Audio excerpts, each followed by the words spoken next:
पति की करोड़ों की प्रॉपर्टी हड़पने के लिए और प्रेमी के साथ अपने अवैध संबंधों के चलते एक पत्नी ने अपनी पति की हत्या करवा दी और यह हत्या करवाई अपने पति की करोड़ों की प्रॉपर्टी हड़पने के लिए। दिखाएंगे आपको आगे कि कैसे एक पत्नी इतनी बेरहम हो गई कि उसने अपने पति की अपने ही प्रेमी से हत्या करवा दी। नमस्कार, मैं हूं सुनील यादव और आप देख रहे हैं गुरुग्राम न्यूज। पिछले सप्ताह हमने आप लोगों को खबर दिखाई कि 30 अक्टूबर की सुबह गुरुग्राम के सेक्टर 22 में एक अंडर कंस्ट्रक्शन मकान में सोए हुए प्रॉपर्टी डीलर को अज्ञात लोगों ने गोलियों से भून डाला। गुरुग्राम पुलिस ने इस ब्लाइंड मर्डर की गुत्थी को सुलझा लिया है और इसमें जो चौंकाने वाले खुलासे हुए हैं उनको सुनकर आप भी हैरान रह जाएंगे।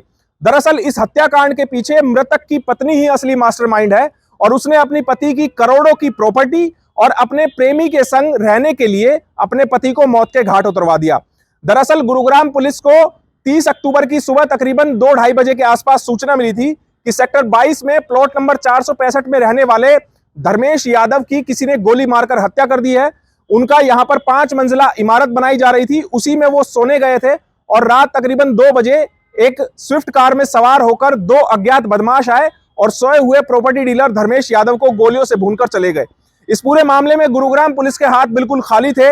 ये एक तरह से ब्लाइंड मर्डर था, लेकिन गुरुग्राम पुलिस की क्राइम टीम ने इस पूरी केस में कड़ी मेहनत करते हुए इस केस का खुलासा कर दिया है और खुलासा ऐसा चौंकाने वाला है कि इस मृतक की पत्नी ने ही अपने पति की हत्या करवाई है और हत्या करवाने के लिए भी उसने अपने प्रेमी को चुना है। दरअसल पुलिस ने जानकारी दी है कि मृतक धर्मेश यादव इलाके का एक अच्छा खासा रईस आदमी था।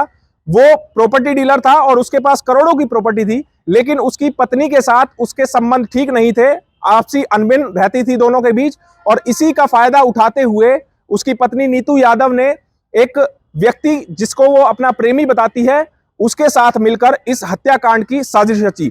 दरअसल गुरुग्राम पुलिस ने जो जानकारी दी है उनके मुताबिक मृतक धर्मेश यादव की पत्नी नीतू यादव का यूपी के संभल के रहने वाले एक बबलू खान नाम के व्यक्ति के साथ अवैध संबंध थे, उससे प्रेम प्रसंग था और उसी के साथ मिलकर उसने अपने पति की हत्या की साजिश रची। इसके पीछे जो वजह बताई गई है, जो धर्मेश यादव की करोड़ों की प्रॉपर्टी थी उसको हड़पने के लिए धर्मेश की पत्नी नीतू यादव ने अपने प्रेमी के साथ ये सारा सांग रचा और उसके बाद पूरी प्लानिंग के तहत धर्मेश को मौत के घाट उतार दिया गया। इस पूरे हत्याकांड में नीतू यादव का प्रेमी बबलू खान के साथ एक अन्य आरोपी भी शामिल था जिसका नाम मोइनुद्दीन खान है, जो कि यूपी का ही रहने वाला है। पुलिस ने इस मामले में सबसे पहले मोइनुद्दीन खान को गिरफ्तार किया और उससे जब कड़ाई से पूछताछ की गई तो उसने पूरे मामले का खुलासा कर दिया और बताया कि मृतक धर्मेश यादव की पत्नी ने ही उनको सुपारी दी थी अपने पति की, उसको मौत के घाट उतारने के लिए। पुलिस ने यह भी जानकारी दी है कि नीतू यादव ने अपने प्रेमी बबलू खान को अपना करीब 65 तोले सोना भी दे दिया ताकि उसको ये लगे कि धर्मेश की हत्या के बाद नीतू उसके साथ आ जाएगी। दरअसल पुलिस ने यह बताया है कि नीतू यादव का प्लान था कि अपने पति की हत्या करने के बाद वो बबलू खान से शादी कर लेगी और जो उसके पति की प्रॉपर्टी है वो सारी उसी की हो जाएगी।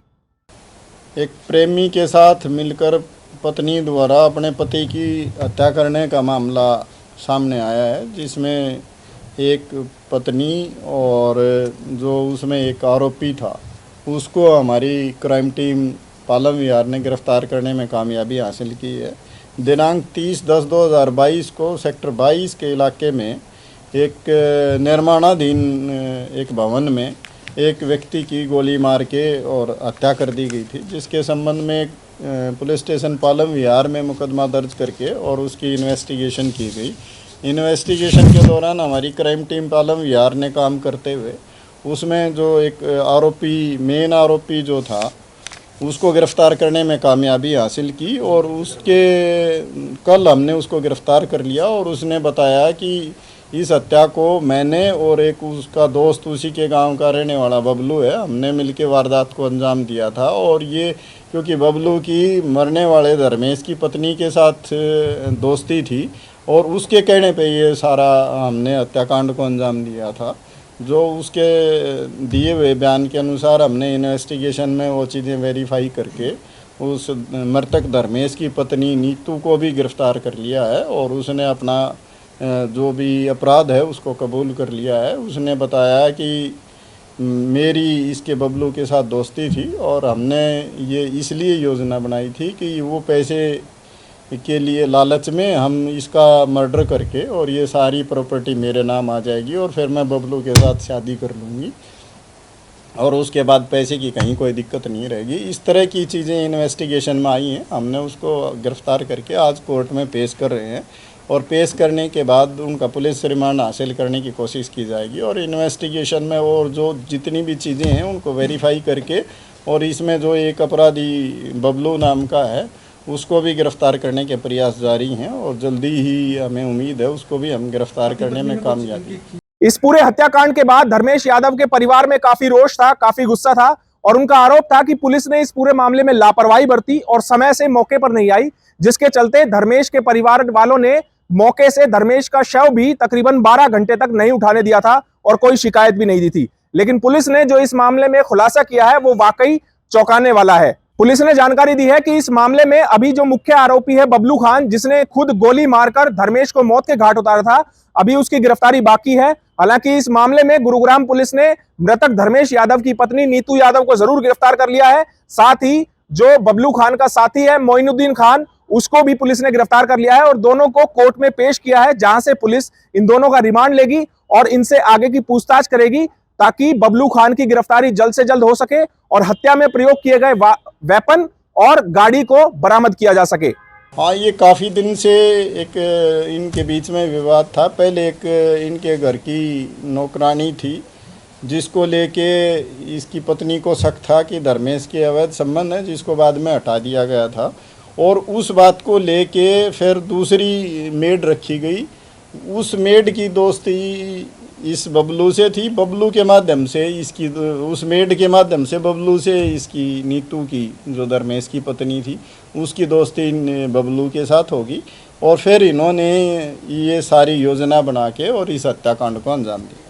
ये कब से दोस्ती थी नीतू और बबलू की, अफेयर इन दोनों का कब से था एंड कब से ये लोग प्लान बना रहे थे? ये लगभग पिछले 5-6 महीने से ये चीज़ सामने आई है। लगातार ये संपर्क में थे और ये लड़का भी जो हमने गिरफ़्तार किया है ये भी देहरादून में पहली बार बबलू के साथ ही इस लेडी से मिला था और जब से ही इनकी बातचीत चल रही थी। लेकिन पिछले 15-20 दिन से इन्होंने इस घटना को अंजाम देने के लिए तैयारियां की और उस दिन 29 तारीख को ये यहाँ पे आए। इसकी पत्नी के द्वारा बताई गई जगह, जो लोकेशन उसने भेजी थी और बताया था कि रात को वो वहाँ सोएगा, तो वहाँ पे वो आए और उन्होंने देखा, उसकी लोकेशन के अनुसार उसकी पहचान की और रात को फिर उसके अनुसार आके दिल्ली से वापस आके दिल्ली रुके और वहाँ से आके इन्होंने इस हत्याकांड को अंजाम दिया और फिर वापस दिल्ली की तरफ भाग गए। क्यों की सर उसकी क्या कुछ वजह रही, प्रमुख वजह क्या है? प्रमुख जो वजह रही वो इनके जो रिलेशनशिप है उसी के कारण रही और दोनों के, क्योंकि आपस में एक दूसरे पे शक करते थे और इस कारण से इस हत्याकांड को अंजाम दिया गया और पैसे का लालच भी उसमें एक बहुत बड़ी वजह रही। कितने की प्रॉपर्टी थी जो वाइफ लेना चाहती थी? लगभग कितने करोड़ की थी? ये काफ़ी प्रॉपर्टी है। उसकी वैल्यूएशन के बारे में तो अभी हम नहीं कह सकते क्योंकि पूरी जानकारी अभी हासिल करनी बाकी है, लेकिन ये जो बताया गया है कि काफ़ी उसके पास प्रॉपर्टी थी। वो बिल्डर फ्लोर बना के भी बेचता था और उसकी आपस पहले की भी कुछ जो प्रॉपर्टी थी, जो ख़ानदानी प्रॉपर्टी थी, वो भी ठीक ठाक थी, किराए का भी काम था। तो इस तरह की चीज़ें इन्वेस्टिगेशन में सामने आई हैं और वो पैसा और इलिसिट रिलेशनशिप, ये दोनों इसमें प्रमुख वजह रही। सर कैसे इन्होंने योजना बनाई थी इसको लेकर, क्या कुछ खुलासा हुआ? कैसे इस बीवी ने कबूल किया? गुड़गांव पुलिस ने कैसे क्रैक किया इस पूरे मामले को? देखिए, जहाँ तक मैं बताऊँ, हमें बहुत जल्दी ही इस बात पे शक था कि ये मर्डर बाहर का नहीं हो सकता, बगैर वजह के कभी मर्डर नहीं हुआ करते। लेकिन क्योंकि अभी जिसके घर में इतना बड़ा हादसा हुआ है उसके घर में जाके घुस पाना थोड़ा सा जल्दबाजी होती, तो हमने सब्र से काम लिया और हमारा डाउट सही निकला और हमने उस पे काम करते हुए टेक्निकली भी काम किया उस पे और इन्फॉर्मेशन के आधार पे भी काम किया। बड़ी स्मार्टनेस से इन्होंने काम किया था, इतना स्मार्टनेस से काम किया कि दिल्ली बॉर्डर पे आके इन्होंने अपने सिम भी निकाल के जब हरियाणा गुड़गांव में एंट्री की थी ताकि ये पकड़े ना जा पाए।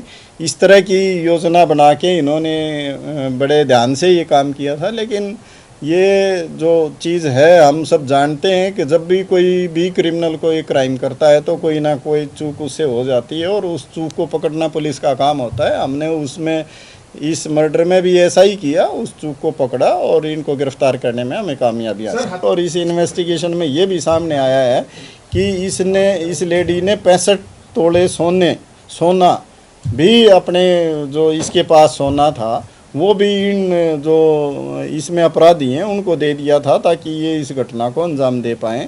और इस जो एक बबलू नाम का अपराधी है उसने उस सोने का यूज करके या इससे जो पैसे लेके वहाँ पे घर का भी निर्माण वो अपने गांव में कर रहा था। इस तरह की चीज़ें भी सामने आई हैं, लेकिन अभी इन्वेस्टिगेशन में सारी चीज़ों को जोड़ा जा रहा है और उसमें जैसी जैसी चीज़ें वेरीफाई होंगी उसके अनुसार कार्रवाई की जाएगी। गुरुग्राम के पोश इलाके में हुई इस तरह की घटना ने एक बार फिर से रिश्तों को शर्मसार कर दिया है कि कैसे पैसों के लालच में एक इंसान ने अपने ही पति की हत्या करवा दी। इस खबर के बारे में आप हमें अपनी राय कमेंट करके जरूर दीजिएगा। साथ ही साथ आप इस खबर को जरूर शेयर कीजिएगा ताकि सभी लोगों तक सही जानकारी सही समय पर पहुंच पाए। नमस्कार।